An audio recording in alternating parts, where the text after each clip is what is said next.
This week's piece is called Creepy for Elise.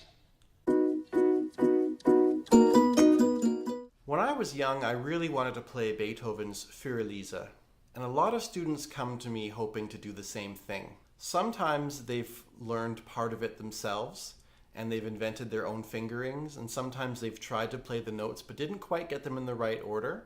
So this piece is an opportunity to learn that famous opening passage of Für Elise for the right hand so that you'll know how to do it. It's called Creepy for Elise. not only because it's currently October, but also because your left hand is going to creep up the piano, one note at a time. There are lots of notes in this piece, and it might be a little bit daunting to try to read them all, but it's not that hard. Let's go over them. The right hand plays E, D sharp, D natural, C, B, A.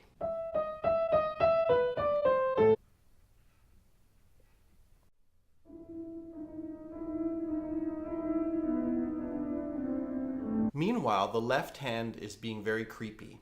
It starts off with notes that make sense for Beethoven's melody, but inch by inch, or note by note, the left hand starts to creep up the keyboard and ramps up the tension in the harmonies until it gets very spooky at the end. The left hand plays A, C, E, B, D, F,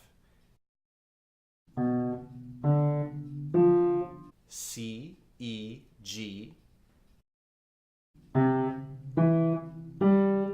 D, F, G sharp.